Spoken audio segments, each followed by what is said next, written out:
Salut à tous, bienvenue dans cette toute nouvelle vidéo YouTube. Aujourd'hui, je vais vous montrer comment est-ce que j'ai fait un peu plus de 16 000 $ de profit en une seule journée de trading. Je vais absolument tout vous montrer. Je vais vous donner ma stratégie, que ce soit de l'analyse au time frame, l'analyse du biais, de l'order flow, ma prise de position, ma prise de décision, ma gestion du risque, du trade, etc. Je vous conseille vraiment de rester jusqu'à la fin puisque cette vidéo est un véritable concentré de valeur gratuite pour vous qui veulent venir des traders rentables. Comment est-ce que je suis arrivé à prendre cette décision? Si vous voulez, le marché ici, on voit qu'il a pris un lot et qu'il a cassé la structure. Donc moi, pour déterminer mon biais au time frame, ma structure, en fait, si vous voulez, je me mets en H4 et je regarde en fait tout simplement la tendance. Donc là, on était en tendance baissière avant ça, puisqu'on n'avait pas eu de recassage de structure ici à la hausse, mais on a eu un sweep de liquidité plus un cassage de structure à la hausse. Donc là, en H4, on est haussier. Ensuite, je vais en H1 et je regarde l'order flow. L'order flow, qu'est-ce que c'est? Eh bien, si vous voulez, c'est les impulsions majeures. Dans un mouvement, dans une tendance baissière, les impulsions majeures sont baissières. Et les niveaux de résistance baissiers sont respectés par le prix. C'est-à-dire que là, par exemple, on a un order flow baissier. Le prix fait une impulsion baissière, il revient, il réagit dans les 0,5 Fibonacci et refait une impulsion baissière. Donc là, on a une tendance baissière avec un order flow baissier. Ici, on a un shift, le marché réagit à la hausse, il fait des impulsions haussières, pardon, puis revient, réagit dans les niveaux de support haussier, donc là dans le FVG par exemple, puis il refait une impulsion, il revient, il réagit là sur le rejection block, puis il refait une impulsion, etc. Donc là, on avait clairement un marché haussier. On a une tendance H4 qui est haussière, un order flow H1 qui est haussier, les structures H1, H4, daily, tout est haussier. Donc à partir de ce moment-là, on peut se dire que le prix va continuer à monter. Va continuer de monter, pardon. Là, le lundi, je n'ai pas tradé puisque premier jour du mois et en plus de ça, le lundi, j'aime pas trader puisque j'aime bien voir où le marché veut aller, quelle est la direction qu'il va prendre, etc. Grâce au template intraday, intra hebdomadaire, pas intraday, intra hebdomadaire que je vous ai présenté sur cette chaîne YouTube, vous savez vraiment d'aller voir la vidéo si vous ne l'avez pas vue. Je me doutais au vu, si vous voulez, de la puissance haussière qu'avait le marché ces derniers temps-là, je me doutais que le prix allait sûrement faire le lot de la semaine le mardi ou le mercredi. Donc, j'ai capitalisé sur le fait qu'il allait le faire le mardi et je suis arrivé à cette analyse-là. J'ai dessiné, si vous voulez, ma session asiatique et mon previous monthly low, Monday low, pardon. Je voulais que le prix le casse, qu'il revienne réagir, parce qu'ici on avait un gap, donc le bas du gap, l'ouverture, l'open du gap agit comme un niveau de résistance. On avait une OTE plus un order block. Donc là, c'était vraiment une zone très intéressante pour potentiellement faire le lot du mardi. Et après, du coup, aller chercher évidemment le Monday High en tant que target pour le TP. Ici, on a eu quoi? Regardez ce qu'on a eu, c'est très intéressant. Donc le prix a été chercher toutes les liquidités, pardon, l'Asian High, l'Asian Low, pardon, et le Previous Monday Low. Une fois qu'il a été chercher ces liquidités, sur le dollar, on a été chercher une grosse liquidité aussi, donc c'est assez intéressant.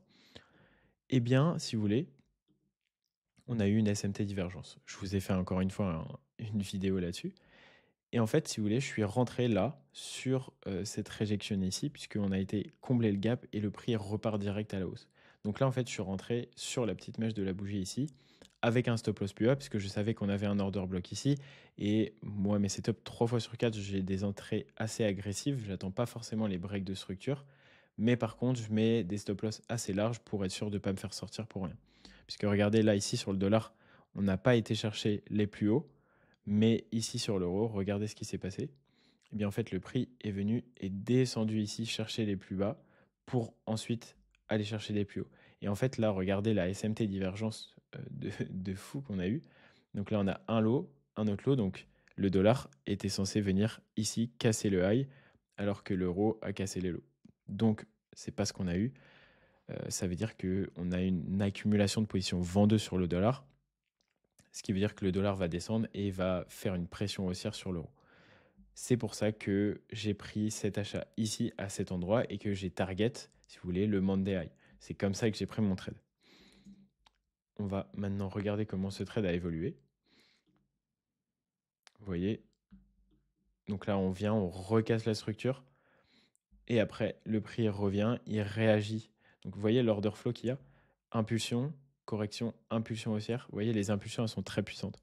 Puis, petite correction, le prix vient, réagit dans le Fair Value Gap H1 en faisant une SMT divergence. Si on regarde en M5, je suis quasiment sûr qu'il y a une SMT divergence, vous voyez. Voilà. Hop. Là, l'euro et le dollar, du coup, sont au même niveau. Puis, le dollar fait un high, alors que l'euro ne fait pas de low. C'est-à-dire que là, on a une accumulation de positions acheteuses sur l'euro pour aller faire des plus hauts. Ça, c'est encore des confirmations. C'est des confirmations qui me poussent, du coup, à hold mon trade pour aller chercher ma target. Vous voyez? Parce que là, rien n'était impossible. C'était pas du tout impossible que le prix revienne là, fasse le low du mercredi ici, pour ensuite aller chercher le Monday high. Mais au vu des confirmations qu'on a là, eh bien, on peut s'attendre évidemment à ce que le prix aille chercher le Monday high dans la journée. Donc, c'est évidemment ce qui s'est passé. Le Monday high a été pris dans la journée et j'ai fait un TP pour un peu plus de 7 R avec un SL à 8-9 pips et un TP à 60-61 pips. Donc ça, c'est un très beau trade que j'ai pris avec énormément de confirmations. Là, vraiment, j'avais, je sais pas, 5-10 confirmations. Tout était aligné. On a les SMT divergences, les cassages de structure, les prises de liquidité, la réaction dans les niveaux en H1 au time frame qui étaient en concordance avec les templates intra-week. Là, vraiment, des trades comme ça, c'est du bread and butter. C'est incroyable. Et ensuite, qu'est-ce que j'ai pris comme autre trade? Donc, on est venu directement dans la journée. En fait, enfin, le dollar s'est écroulé, l'euro a explosé. Et on avait une zone ici de prix où il y avait une grosse liquidité. Donc là, le prix est venu chercher cette liquidité qui était dans l'OTE. Et en même temps, sur le dollar, on est venu réagir là. Ça, c'est un imbalance en H4, un FVG. Et on a pris une grosse liquidité sur le dollar.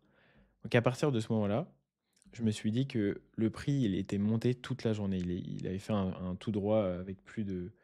je ne sais pas, je vais mesurer, pardon. Mais vous voyez, 80-90 pips à la hausse dans la journée, ce qui est absolument énorme pour l'euro-dollar. Je me suis dit qu'un retracement n'allait pas faire de mal. On arrive proche de London Close un mercredi. Et potentiellement, c'était possible que le prix fasse le high de la semaine ici. Même si on a un order flow haussier, c'était possible. Donc je me suis dit quoi? Je me suis dit, je vais attendre un break de structure. Là, je suis allé en M1.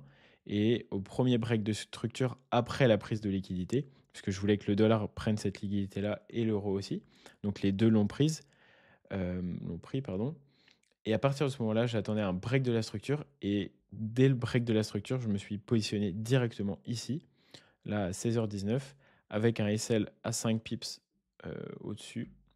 Et après, j'ai target quoi? J'ai target la liquidity void de l'annonce du PMI. Un liquidity void, qu'est-ce que c'est? C'est en fait le dernier range avant l'annonce économique.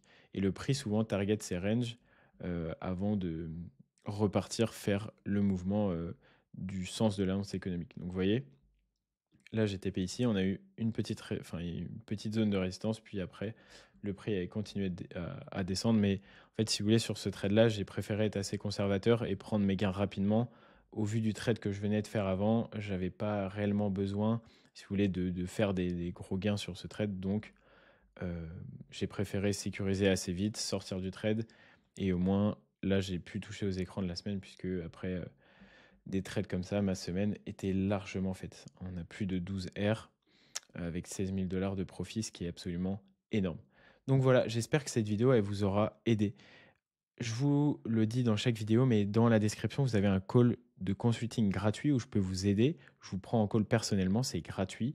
Et je vous aide à résoudre vos problèmes en trading, que ce soit au niveau de la psychologie, au niveau de la stratégie, etc. Je prends au cas par cas et je vous aide à résoudre vos problèmes gratuitement.